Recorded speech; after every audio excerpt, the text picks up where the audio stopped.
The strongest businesses are not built on more customers. Rather, they are often built on stronger relationships. Now, if you see, actually, this is my Excel sheet of whenever I started working. Now, you see how many repeat customers do you need. So, wherever you see the blue line, those are my repeat customers. Now, if you actually see, this is where I started, okay, where you do not see any blue line because I did not have then the initial nesting phase. But then you see the blue line starts. This is where your return customer starts. Now, you see how many repeat customers do you need?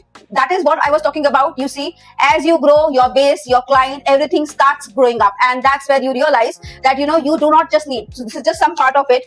Now, the thing is, when we first start, everything looks simple to us. Maybe, we think that, okay, today, this month, I have taken 20 leads. Let's just close this 20 leads. Let's just make the sale and that's it. And then we forget about those 20 leads. But after 2-3 months, eventually that one customer comes back after those 20 leads. Then we realize, oh, now I'm getting a return customer, right? Actually, before the growth, you first need to learn how to sell, right? But eventually what happens is I started asking myself a different question.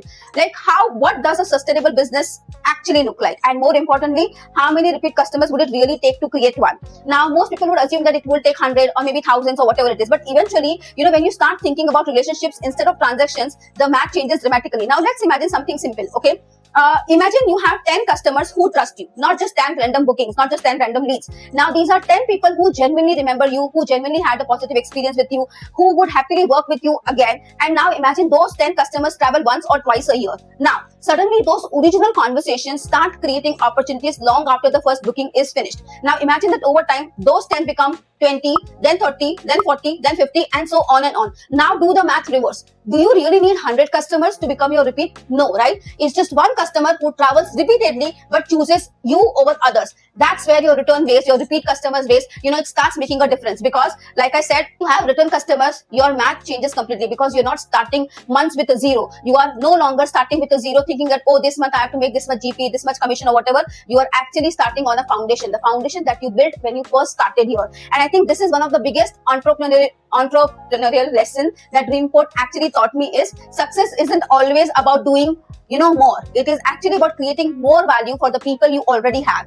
because every repeat customer represents something important, trust, and that takes time to build. And once it's built, it becomes one of the most valuable assets you can have. And I think that is why people who are new, they start measuring growth, by the number of sales, the invoices, the commissions and everything. But people like me who have become now entrepreneurial, we actually, measure by how many people remember me, how many people would like to work with me, how many people would refer their friends to me, their family to me. And I think that's a major difference, because always remember that you don't need to know hundreds of people, but you need to become valuable to the people who already know you. And that's the difference. So thank you so much for watching my video. Please like, share, comment and subscribe, and we'll meet again in the next one.